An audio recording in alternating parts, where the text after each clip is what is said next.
What's up, gang? How we doing? Sunday morning. Got a lot of football today. As always, joined every Sunday morning by my friend Josh Lander. Josh, how we doing? Good, man. Good. Ready for a lot of sports today and tomorrow as well, for sure. A lot of sports today and tomorrow, and then no sports on Tuesday. I heard something important's happening on Tuesday. Yeah. Props to the NBA not having games. I think that's cool how they do that. It means 15 games tomorrow, so a lot to dive into. But that's for future Matt, who keeps getting his ass kicked on the NBA, and it's just been brutal. I mean, we're not going to infect the NFL show with the dreck that is the NBA. So we're going to. Would you rather talk about your NBA so far or who you're voting for? Oh my God! I mean, I'm comfortable in who I'm voting for. I'm not comfortable with the political conversations, but I have a very I'm good with my candidate. Hell yeah. Yeah, I don't vote for racists, in case anybody was wondering. Got it. Yeah, it's not what I do. But anyways, I already went to my play. I was just kind of brainlessly doing it. But Cowboys Falcons, I'll just go first. I took Tyler Algier, 50 plus rushing yards, plus 145 is the best price. I think I got it at plus 140, so you can get a little bit of a better price than what I got. I don't care. Like, this Cowboys run defense is terrible. Everybody's going to want to take Bijan, which I get, but his over-under is like 69.5. That's very nice. 71.5, up like over 75.5 for minus money on some books. Like, it's just too high. And if it's like a 50, I mean, I'm not saying it's going to be a 50-50 split, but if it's a run-heavy game, like, they are absolutely not going to just give Bijan Robinson 20-plus carries. Like, Algier's going to get 10, 12, 15 carries. And it's a great matchup against a soft Cowboys defense. Like, if you look at the three games that Algier's gone over, it was the Eagles in week 2 when the run defense was terrible. It was against the Saints where he hit this number, and he had 105 against the Panthers. Like, 3 soft run defenses. 3 of the games he didn't get it: Chiefs, Steelers, Bucks. 3 good run defenses, and then 1 soft run defense he missed. It was a weird game against Seattle where, like, everything just kind of went wrong in that game. But the Cowboys allowing the second most rushing yards per game, 6th highest yards per carry, lowest stuff rate, 7th highest adjusted yards allowed before contact. Just like everything you can think of for a bad running defense. So give me the guy that I think is going to get like maybe 75% of the carries, but needs to get like a fraction of the yards. So give me Tyler Algier, 50 plus rushing yards in this one. Hell yeah. And that's where I went. So what'd you do? Nice. I like it. I like, it's classic mode. I just get the alt line here. Give me some money. Yeah. Give me some plus odds, some money bangers. I love it. I just went with Ferguson. I took him over 48.5 receiving yards. I think he's good. Yeah, Ferg. 48.5 was the number. Minus 110 on BetMGM was what I got. But yeah, I mean, I think you could take him for a touchdown as well. I think it's still better than 2-1 for the tutty. I didn't play that, but I think like a half a unit dart throw on that is worth it against what I'm calling a toothless Falcons pass rush. Like, there's nothing there.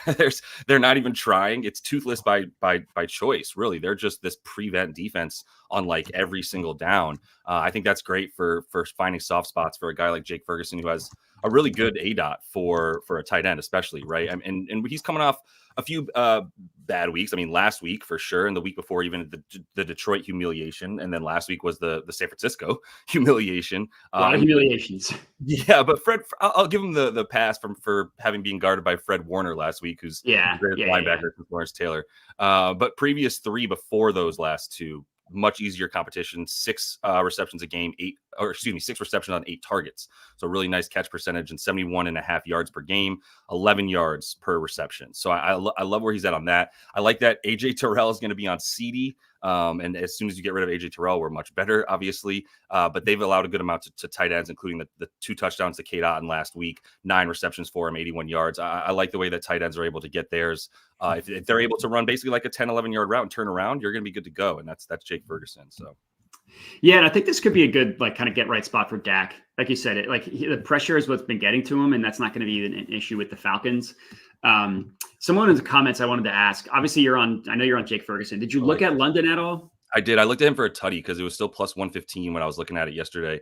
I think the tutty's still a good play against a really, really, really, really bad secondary right now, and limiting wide receivers, especially for plus 125 for the boys. Yeah, so I think that Drake London is a great look today for sure. Trayvon Diggs is not the Trayvon Diggs we're used to right now. If he's going to be guarding him, and he's, as I'm saying, if he's even guarding him today. Yeah. So yeah, I think Drake London for a tutty for plus money is a great call. And what's the yards at? Do you have that right there? Or? Yards was I think 67.5. Yeah, around 70. I figured I stayed away at that point, but I'm definitely looking at potentially a touchdown play for him. 66 at FanDuel. Yeah, I did a touchdown round robin, and Drake London was on it. He just gets Nice. He just is consistently targeted, which like I know I'm on the Algier rushing, but when they get to the red zone, it's Drake. Like Kirk looks for Drake London. Mooney is like the longer passes and stuff. But all right, we can move on. Yeah, I like it. Broncos Ravens. What do you got in this? I got more than I wish I had. I mean, I'm back into some Broncos. I'm chalking this game, man. I got both Bo Nix and Cortland Sutton. I can't get away from Cortland Sutton as 10-point underdogs. I'm pretty sure it's still about 9.5, right? I mean, it's the first read stuff for me with Cortland Sutton, 30% first read rate. I think Troy Franklin's a good look here as on receiver because he's a really good man beater. Sounds really weird, but you get what I'm saying. Man coverage beater. I should throw coverage in there when I say that. I don't know how he is at beating up men or whatever else, but I think the Cortland Sutton stuff with the first reads, the usage, the target share, the air yards are at like 40% for him as well. It's only a 50.5 receiving yards is what I got. Yeah, it's still there. So I took that for minus 110. I could not pass that up. It's so chalky and annoying because it's like it's the number one receiver with the quarterback against the worst pass defense. But like I can't get away from it. 291.5 passing yards per game that the Ravens have allowed. Come on, man. So with Knicks, I've been a Knicks supporter from the jump, honestly. I think I was probably a bigger Bo Nix fan than most people just because I thought that he was getting a raw deal. He had some accuracy issues at times. I think the running has helped him so much. And now that he's in a spot where he is actually getting a little bit more time, he's at about 8.3 yards in terms of his average depth of target right now, which is middle of the pack, but it's still good enough for a young quarterback without too many weapons on offense that you really trust, really. And outside of his first start, you can just kind of explain away the bad games for Bo Nix this year, the ones that he hasn't gotten it. But other than that, in the other 4 games, besides like the rough start in Seattle, and the rain game, and then that nasty one against the Jets, he's looking at 216 yards at least in all of those games, and we got this at about 215. 215.5 you could still get. I think this was like an hour ago, still available. I made sure, but it's chalk. It's easy, but both the number one wide receiver and the quarterback against the Ravens, just going to go for it again today. It's been a play all year. Yeah, I'm with you. I also took Bo Nix passing yards, and it's gotten nuked since this morning. Like when I woke up this morning, you could get 215.5. You could get that at minus 110 at Bet365. Now that's been like juiced up to same price, minus 110 for 219.5. Yeah, I would still take it. I mean, he's hit like 216 yards twice this year, which is like that's crazy. Obviously, that's not going to keep up. I didn't have the stones to go with Cortland Sutton. I totally get it. It's just like I don't trust anybody in that passing game individually. I know it. I feel confident that Bo Nix is going to throw for a bunch of yards, so that's where I went. But I'm 100% agreement with you on Bo Nix. Like, I have that same exact play, so I just put it down for both of us. Obviously, if people are tailing the sheet, don't bet it twice. But because we're both on it, I didn't want to like have a situation where if it loses, you don't get credit. You know what I mean? Like, so totally. I put both our names on it, but don't bet it twice. Just play it once. Yeah, exactly. Hopefully people understand that. Yes. Anyways, Dolphins Bills. What do you got in this one? Dolphins Bills. I thought about another tutty for Tyreek Hill because they didn't drop it and he didn't get it last week. I ended up staying away from this game, but that's where I would be going once again. I would honestly just be going right back to Tyreek. I mean, plus 150 for Tyreek Hill is crazy. What do you want from me? That's all I can say. It's plus 150. I'm going to be sucker for it. Yeah. I didn't bet that. I bet. So this play has gotten like crazy nuked over the course. So I bet. I took a Devon Achane receptions ladder. I got him at 5+ receptions at plus 130 odds. It is now, as you can see, that same play is minus 125, which is crazy. So if I was playing this right now, which if anybody hasn't been able to lock anything in, you have to accept that you're going to get a significantly worse price. But if I'm playing this right now, I'm not touching the 5+. Like you won't catch me laying minus money for a running back to catch 5 passes. No way. So what I did on my channel is I took 5+, 6+, and 7+. So if you're betting this right now, if you haven't locked anything in yet, just take the 6 and 7 plus and ignore the 5+ ladder. Because like I said, it's just not worth it at that price. But like the 6+ and 7+ isn't terrible. Like you can get, and I'm adding this all to the sheet so people don't need to like memorize this, but you can get 170 for the 6+, and you can get 320 for the 7+, which is solid. So that's how I would play it. I would just do half and quarter unit on that respectively. But I mean, you look at the games in which Tua has started, he's hit 6 receptions once and 7 receptions twice. And those are the 3 games. One of the games he had 7 receptions was against this Bills defense. And not only that, but the Bills defense allows the most receiving yards to running backs in the NFL on the most receptions, on the most targets. It's a defensive philosophy. And they've gotten smoked by running backs. Like it wasn't just Achane, Justice Hill in a game that the Ravens should not have been passing. Like the Ravens basically stopped passing in the second half, and Justice Hill went off against the Bills in that game. Yeah. And Devon Achane's target rate when it's a healthy Tua is crazy. And it's like Joe Flacco versus Anthony Richardson. Like you can't look at the entire season. You have to look at individually when the quarterback is playing. So I love the Devon Achane angle. I also, in that same round robin, I also took him to score. He scored in every game that Tua's played in this year. Jesus, I'm curious if the odds on that got nuked. So yeah, plus 135 is the exact price that I got. So his receptions got nuked. TD did not. So I would take that as well. Like I said, I put that in the round robin. But yeah, all right. Yeah, agreed. I think the receiving touchdown is a high possibility for him to add to just your points. So, and I just did want to bring up too, just to know that we know that this happened, to prove that we know this happened. But the Deontay Johnson on the Ravens is going to be fun. I don't know what's going to happen yet. But that's interesting as hell that he's going to probably debut this week. So I just wanted to mention that because it was brought up in the comments, and that's going to be fun. I'm not touching it. I don't know what to do yet with any of it. But he's going to be really, really interesting to see if he makes that team even better. So yeah, I already hated that Ravens passing or that Ravens receiving because like you don't know is it going to be like they have 2 tight ends. It could be they have 2 receivers. It could be. So I didn't even bother. Like I only took Justice Hill in that one game where I was like, this is going to be a Justice Hill game. But other than that, like I'm almost never going to touch a Ravens receiving prop. I took Zay Flowers twice this year. Once it worked. The second time he was killing it. Had like 2 for 20 in the first drive, and then got hurt for the game. Yeah. So I was like, awesome, NFL, love you. Yeah, I remember that. Someone was asking about Jonnu Smith. I don't hate that. I mean, Tua loves him some Jonnu Smith, although he did just bash Buffalo, so they might just take his ankles out. Did you see this? No, Jonnu Smith was talking trash. He was talking, he was like, Buffalo's the worst city you can play for. He's like, their wings aren't even that good, which like that's like going to Philly and saying cheesesteaks are bad. So like, I mean, like that was unnecessary. Don't hate on the wings. I mean, come on. Talk trash on the Buffalo Bills all you want. You stay away from those wings. Yeah, friend. You don't touch those, but you don't touch Buffalo wings. But anyways, I don't hate the play. I didn't touch it. Like I said, I went full send on Achane, but I don't hate it. Anyways, yeah, I like it. Yeah, I love it. I love your Achane bet. Yeah, Saints Panthers poo platter game of the week. What do you got here? There's like a couple poo platters, and this is one of them. What's can you please look at what Bryce Young's passing yards are for me? Like probably 50.5. I think it's like 185 still. That's too high. Too high. I can't even ask that question with a straight face. Oh God, it's gone down. Because you can get a 180.5 right now.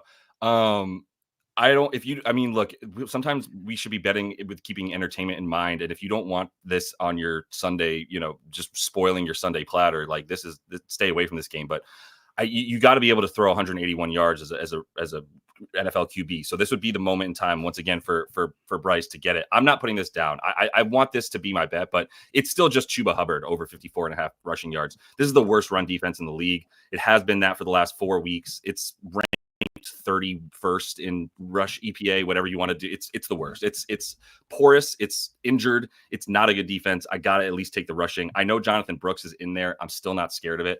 I do think Bryce Young is going to throw the ball near 30 plus times. Like I think they're going to be looking to him to air it out. They don't care. They have nothing to play for. He's looked a little bit better. He looked a little bit better last week. He started 10 for 12 last week. He got the yards last week at 216 for Bryce Young, but I think Chuba's still just going to be running all over them. So I took him at the 53.5 rush yards for Chuba.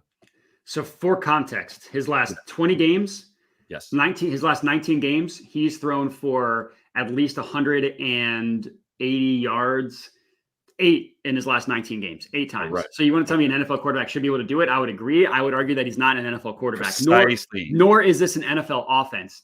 Right. I didn't bet this game. Absolutely not. No chance in hell. I would, if I were to bet it, if you're like, hey Matt, like I have to bet, like my family's going to die if I don't bet Saints Panthers. I'm with you. I'd take Chuba Hubbard rushing yards. Like the Saints defense is terrible. That's the only good thing that this offense has going for it is Chubby Hubby. But yeah, I mean, absolutely not. No way. I'm putting anywhere near an actual bet. Totally. All right. Raiders, Bengals. What do you got? Raiders and the Bengals. I took under for I've been calling him Gus Minshew for some reason, but it's Gus Gardner. Minshew. Yeah. I guess he's not good enough for me to remember his name. I don't know that Gardner makes it the whole game here. I got to under 231.5 passing yards for him. Like I said, I don't think he makes it the whole game. This is kind of disrespectful to the Bengals D, who's healthy now. Honestly, like they got Sheldon Rankins back, so they're going to be able to stop the run. Not that the Raiders can run it, but they would be if they were able to run it. They're not going to be as good against this Bengals D that's getting healthy now. They got Hill back on the D line as well. Just making sure of that. I think we're going to have a lot of rain is what we're seeing out there as well. So I think we're going to see a nasty boy game in Cleveland, or excuse me, in Cincinnati. And as a result, like I always want to fade Minshew when there's the likelihood of turnovers. Man is a turnover machine. This season alone, 3 lost fumbles, 8 interceptions in his snaps, which he has not had that many because he hasn't played 3 games this year. So his last road start was at the Rams. Do we know how good they are on defense? Not very. 44% completion percentage, got benched. And even before that game, 154 yards on 4.5 yards per attempt for Minshew. I never thought I would say this, but Desmond Ridder is breathing down his neck and might actually make a start or be a sub for the Raiders and come in for Minshew at some point. Like the first turnover, we might see Minshew out. The second one, he's for sure done. So I don't even know if he finishes this game. I like him under 231. I'm sorry, 231.5 passing and rushing. I added the rushing. I see. I should have put the rushing there. I was like, why is there even like 11.5 yards worth of rushing? Granted, the Bengals have allowed the most rushing yards to quarterbacks. That includes but Lamar they played Jackson. That's exactly what I was going to say. Look at who they've played. Yeah. They played everybody that could run the ball, right? Yeah, so, Jalen Hurts, Lamar Jackson, Jalen Hurts, yep. Jaden Daniels is going to be in there, so yeah, for sure. I don't care about that. Minshew is not any of the dudes we just named, so. Yeah. I was going to ask who he would be benched for because the other guy, Farva or whatever, the guy from Super Troopers is hurt. Yeah. But so I took I don't want to learn Farva. That's the guy, right? That's his name, Farva from Super. Yeah. Okay. Yeah, exactly. Yeah. All right. I took a nasty boy, Mike Gesicki, receiving yards, 40 plus. The rain admittedly makes this a little bit concerning, but it basically like if T Higgins is out or if T Higgins is limited, it's been to Mike Gesicki. So outside of obviously like Jamar Chase is going to get 1 million targets, but his over under is like 6.5 with minus money towards the over, like no chance. So I would play, like I said, Gesicki, 40 plus rushing yards is plus 122. He's hit this in every game that T Higgins has either missed or every game T Higgins has been limited in. So, I'm sorry, except for game 1. He missed it the first game of the year, but like for the Bengals, you basically just take out game 1 every single season. I don't know what it is, but they just are incapable of playing well. But he hit it in weeks 2 and 3, and then he hit it last week. It's really just a play on that. Like the Raiders defense is not anybody I'm scared of. Obviously, they're not like the Ravens or the Chiefs specifically against tight ends, but it's going to have to be someone else. And Gesicki plays, he's not a tight end. He plays the slot role, basically. Yeah. So it's like basically think of what Tyler Boyd was doing for the Bengals all those years. Right. So I took him at like I said, 40 plus 122 is the next best, or is the best price. And if you wanted to do like a ladder up to 50 and 60, I wouldn't hate it. I think that's solid. But I'm just putting in the sheet just the 40 plus. I like Gesicki in this. Can you look something up real quick? Because Zach Moss was ruled out officially, like 45 minutes ago, 30 minutes ago? Yeah.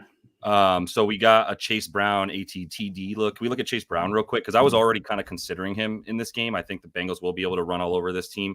That got nuked. Minus 125. Okay. Yeah, and then the rush yards, I mean, are they still around 55.5? Sorry to make you do this right now, but no, you're good. No problem. That's what this good for it. Yeah. That's why we're doing this, yeah, right? That's exactly what the stream is for. I think what the show's for. No, I mean props.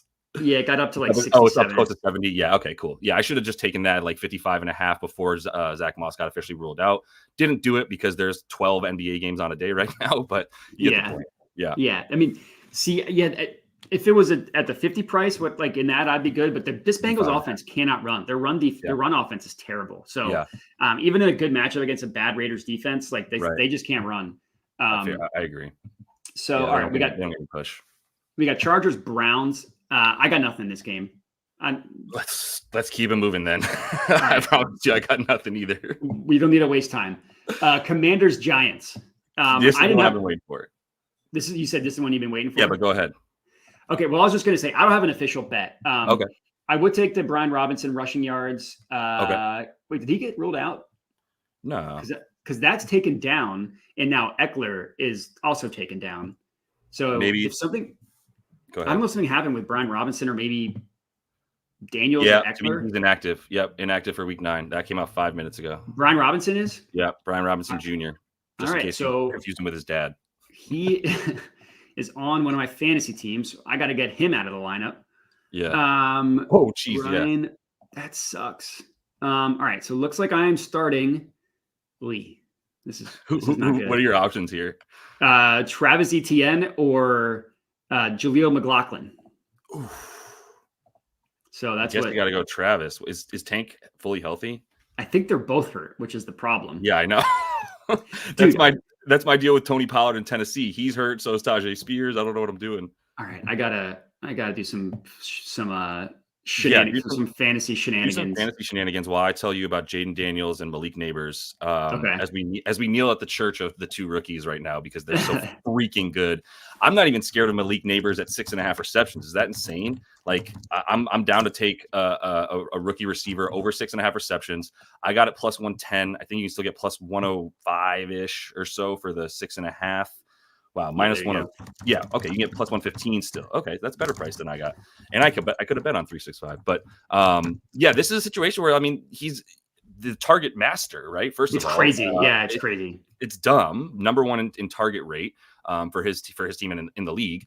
There's 2 games that he hasn't gone over, right? The debut, he had 7 targets in his first ever game, and then he returned from concussion in week 7 and only saw 8 targets, caught 4 of them. Other 4 games, double-digit targets, 7 catches at least. And if you talk about his game against this team, this was the game that put him on the map, right? In week 2, 18 targets, 10 for 127 and a tutty, and is the dude. It's when everybody started targeting him. So I'm happy to go back to this. Commanders' defense has been more impressive than we thought it would be. Still not good enough to guard Malik Neighbors. And this Giants defense has not been impressive and is not good enough to guard Jaden Daniels. And the only reason I wouldn't take Jaden Daniels, but I did, over 227.5 passing yards. The only reason I wouldn't is because he's going to run for 98 yards or something like that. But at the same time, he's been doing that, and he's still gone over this as he continues to improve every week rather. He's hit it in 5 of the past 6 weeks. Guess what? The only time he didn't hit it, he left with a rib injury. Yeah, that game doesn't count. Did he play 1 drive in that game? Yeah, exactly. That game does not count. Yeah. Last week he put up 326, even with that rib injury, by the way, against the Bears, who are a run funnel, not a pass funnel, because they have a top 3 pass defense in the league. And to be honest, they've looked similar to the Giants pass defense in a lot. Like the Giants, I should say, have looked similar to the Bears pass defense, being able to get to the quarterback, just don't have the defensive secondary to hang in there the same way. And that's just, he's going to continue. I'm seeing Terry McLaurin down the field for another 50, 60 yarder on Deonte Banks for sure. So there's not much to like write home about for this Giants secondary. I think Daniels will have his way with 230 passing yards easy. No, that's solid. Real quick, I didn't realize he was even like a question to play, but Amari Cooper got ruled out. So people are asking like, what's the pivot, Khalil or Keon? Honestly, if it's me, I would just do James Cook rushing yards. Like the Bills want to rush the ball. Yeah. They want to run the ball. They've been really good at stopping the Dolphins offense, like even when they're healthy and when Tua isn't concussed. Right. Obviously, if you know me, I'm playing this at 70 plus for plus 115. He just went over $1 last week. Mm-hmm. I don't know what to think of the Dolphins defense because I know. Because they've been bad, but it's like when your team can't move the ball, of course your defense is going to look worse. So right. To me, it would be a complete and utter stay away. But if you want to pivot, it would honestly be James Cook rushing over anything for me. I don't know if you have any thoughts on that with Amari Cooper. I do, because I agree with you. The Dolphins defense is somewhat of an enigma to me. I mean, I feel like every single game this year could have an asterisk next to it for the Dolphins. So it's tough to gauge. They've technically limited quarterbacks to the 3rd fewest fantasy football points per game in the league. I know that seems like it's not necessarily that it's somewhat trivial, but it's not. Like the fantasy points are a real stat based on just a accumulation of all the stats. Of everything, yeah. Yeah. So the fact that they're able to pass, the rush EPA has been better than the pass EPA for the Dolphins. And if you look at the last 3 weeks, they're actually in the top 10 in the rush EPA. So these are the kinds of like nitty gritty that you have to get into. And I think from a far away vantage point, like looking at James Cook rushing seems good. And you dive a little bit further into it, you're like, this might not be where he finds success. I'm just not totally sure. It's been a weird D. So yeah, I stayed away from anything Bills just because of that. They've also been somewhat of an enigma on offense, but I stayed away. Yeah, here's my thing with like the Dolphins fantasy points. Like week 1 Jaguars broken offense. BTJ's rookie debut. Week 2 was the Bills game where they just got shellacked. Josh Allen didn't do anything because James Cook ran all over them. And then Tua got hurt. Seahawks, like they scored 3 points against Seattle, so Seattle just didn't pass. Then they played the Titans with freaking Mason Rudolph and Will Levis, who sucks. Then they played the Patriots, worst offense in the NFL. Yeah. Then they played the Colts. Anthony Richardson can't do anything. And then last week they allowed 28 points and lost to the Dolphins. Lost to the Cardinals. So that's just proving the point that like you can't always trust that data about like that doesn't mean they're good against the quarterback. It just means that we don't really know. That's fair. Anyways. Patriots, Titans, pass. I got nothing. Yes. Go ahead and pass on that one. All right. No need to. All right. Bears, Cardinals. You got anything for this one? Bears, Cardinals. Give me some DeAndre Swift. Yeah. I'm going to I took Swift over 86.5 rush and receiving in this one. I think he's pretty good for a tutty as well. But the 86.5 rush and receiving, juicy matchup. The aforementioned Devon Achane just had 10 carries and 60 receiving yards. He had 97 rush and receive in this one. If you look at Swift, the snaps are way up ever since we started calling for his job. And by I just the worst running in the NFL. Yeah, I mean everybody. Which, by the way, no one would. If you've ever seen DeAndre Swift in person, I think he squats like 1,600 pounds or something stupid. Like I have zero desire to tell him to his face that I think he's bad. So that's number one. Juicy matchup. Snaps up as well. Snaps up to 72% before the bye, 74% versus Washington last week. In the last 4, he's at 96.5 rushing yards per game on 5.4 yards per carry, basically 5.5. So he's been doing really well, but he's been playing some actually good defenses against running back receptions. And that's a part of why we haven't seen him quite as much a part of the pass game. But it's interesting because Roschon Johnson has become a lot more of a bruiser back, and DeAndre Swift has become the guy that they have on versatile plays where they might want to have him coming out of the backfield and whatnot.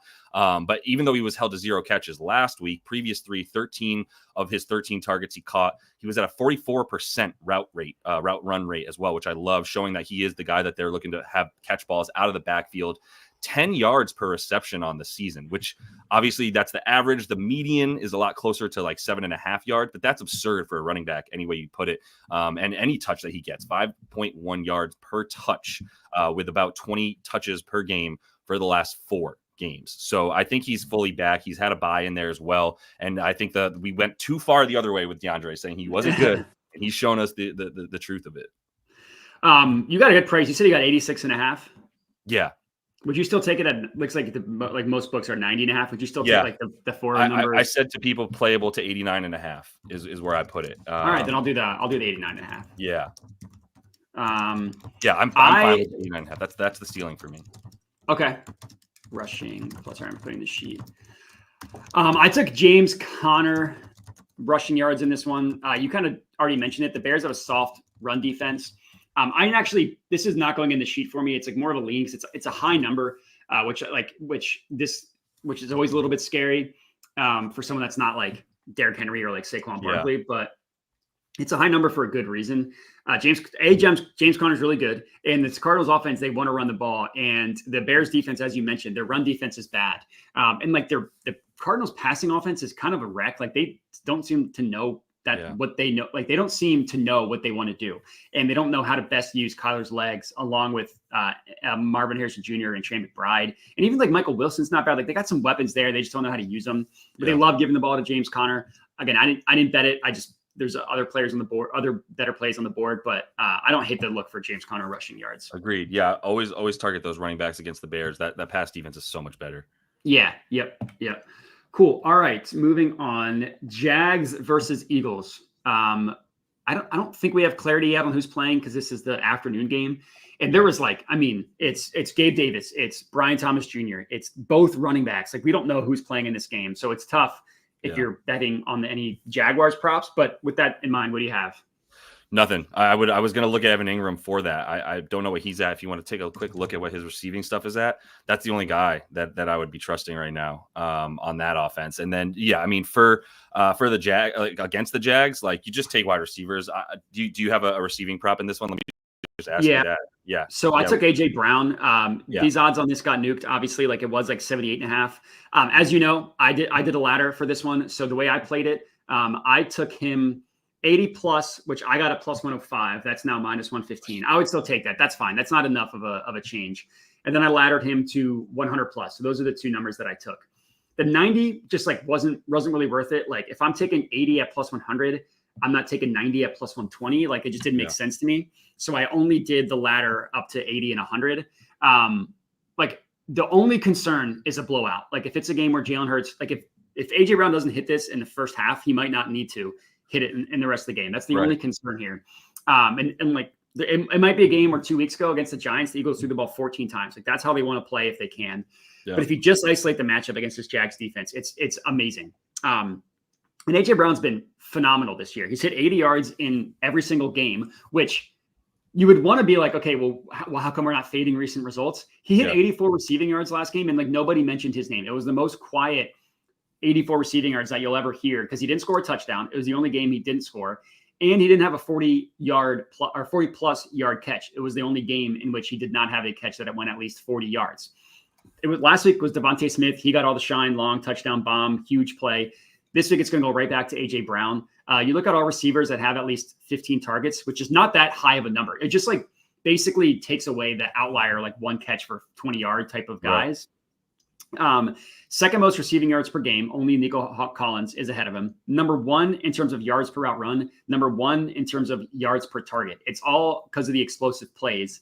Horrible Jags defense, 32nd ranked passing defense, according to DVOA, allowing the third most passing yards per game. And that's while losing basically every game. They actually have a decent run defense. Like they got good edge defenders, and they have a relatively good, like I think one of their linebackers is good if I remember correctly. But their pass defense is trash. They play man at the second highest rate in the league. AJ Brown literally has the highest yards per route run and like a 35% target rate against man coverage. Like he is absolutely a man coverage beater because you can't guard him with man, and that's all the Jags do. So again, I took him 80 plus. I also, in that same round robin, I took him for a tater, plus 115 for that. I would gladly take plus money for AJ Brown to score. Like I said, last week was the only week in which he didn't score. Yeah. It's shifting right back the other way. So, I mean, basically just climbing every AJ Brown play, but you just have like the touchdown you hope comes in the first half, the yards you hope hits early third quarter because it could be gross after that. But anyways, we can move. We can move on. Lions, Packers. What do you have in this one? I'm going to just put it on my AJ. Oh, you went on mute. What'd you say? I said, what do you have in this one? I'm just typing in all my AJ Brown stuff. Okay. Yeah, got you. I'm just going with Monty. I think both Monty and Gibbs are good for a touchdown. I took Monty for the tutty because we got it at minus 120. Can't believe how happy I am with that number. But like death taxes, David Montgomery for a touchdown kind of for the Lions. So it was a little chalky. It's very chalky, but I mean, we're talking about a ton of rain, 12-ish, 15-ish mile per hour winds is what was on weather.com Weather Channel this morning. But I mean, the Lions got to have a top 3 offensive line right now. And we're talking about outdoor golf in some nasty weather. I think we all know about Goff's differences between inside and outside play. The completion percentage alone is like 30% better when he's inside. And you look at Monty against this Packers squad. I think the Packers are the softest between the tackles. That's the one spot that you might be able to beat them because they've had pretty good outside edge rush. They've had really good pass rush and pass defense in general this season.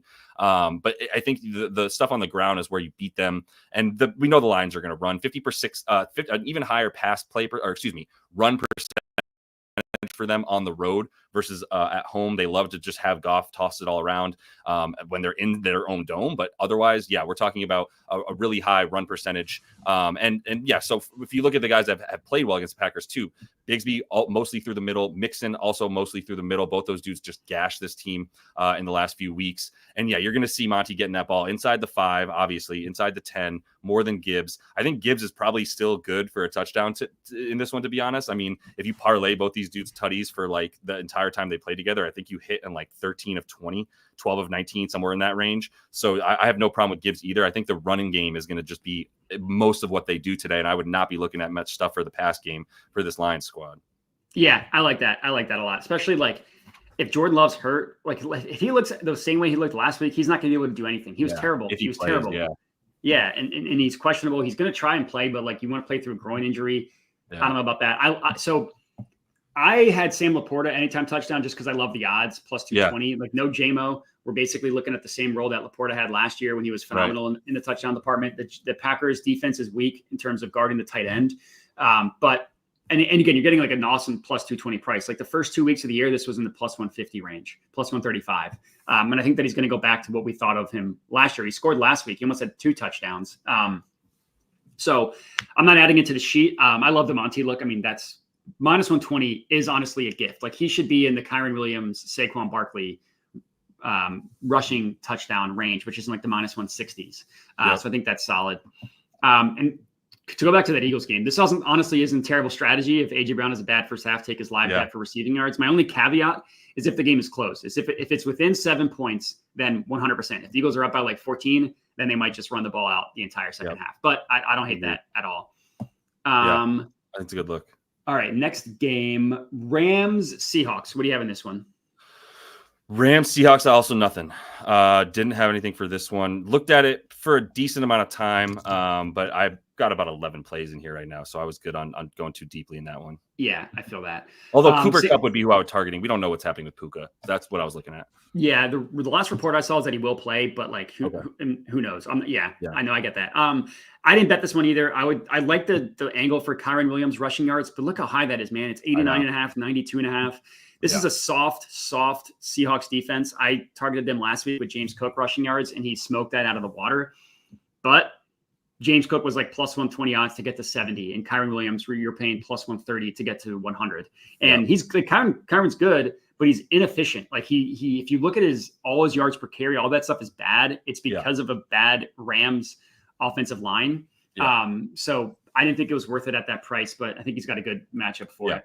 They're running a ton. They run the most, or like top 5 most on third downs. They run the top 5 most when trailing. And they've been trailing a lot this season. So there's no fear.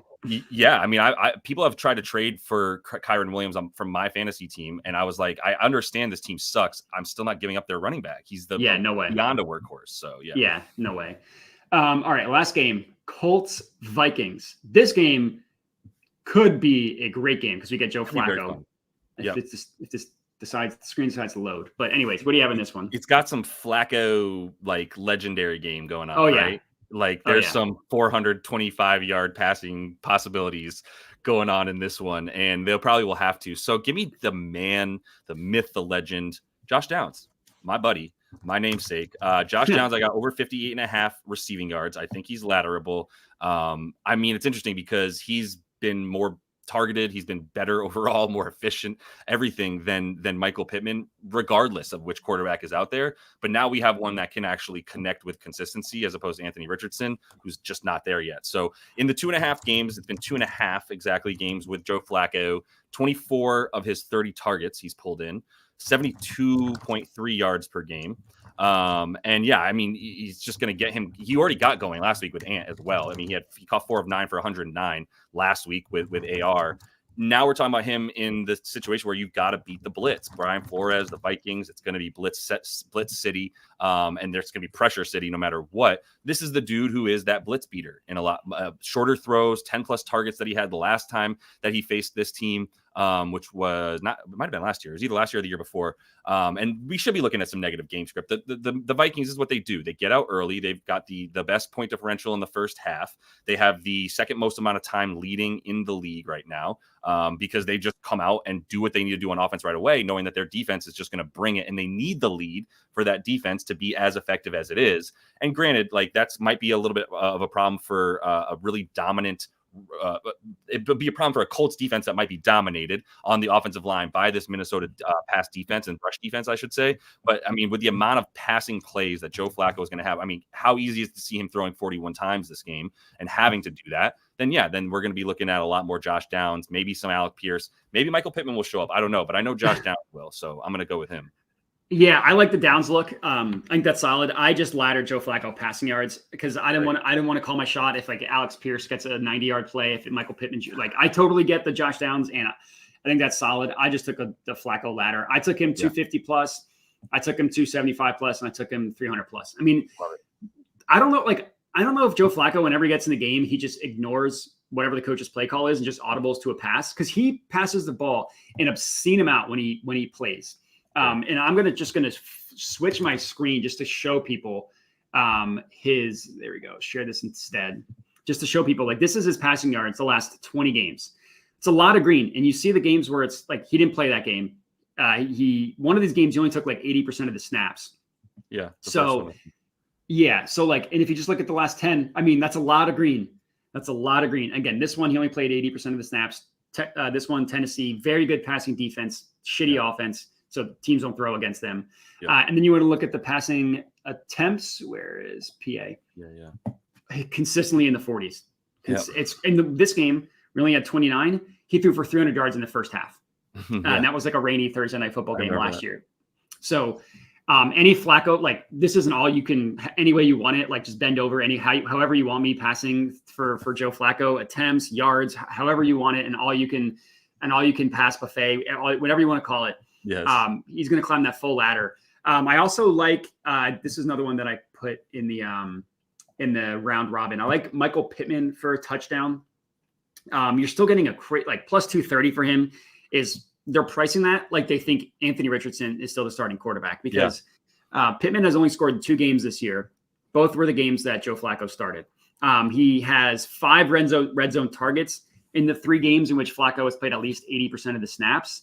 And he has 1 red zone target outside of that. So it's like, again, it's night and day. It's Tua versus non-Tua. You can't look at the entire season and make any meaningful decisions from there. So Pittman, like I said, I put that in the round robin, but I think that's solid. And to answer this question in the chat, 250 up to 300, and I'll put it all in the sheet. I just wanted to get that. I also, and I can't claim credit if this hits, want to give a shout out to Brandon Matthews, B Matthews on Twitter likes the Mo Alley Cox touchdown.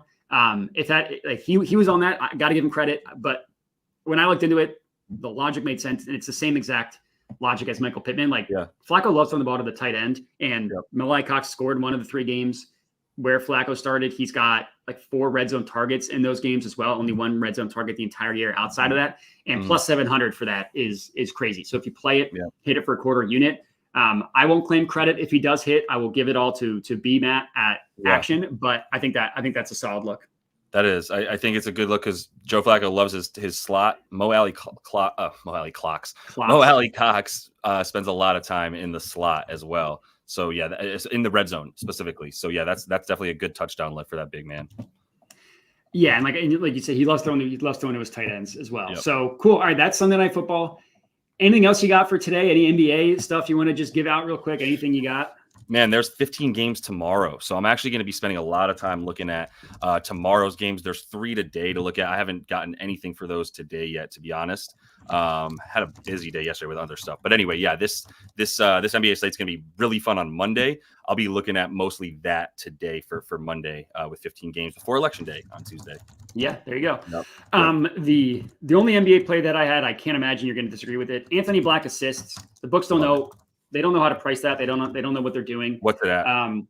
Let's see if it got nuked. When I sent it out, you could get over 3.5 or plus money. That's what I played the other day. He had 5 or 6. I got over 3.5 plus 130.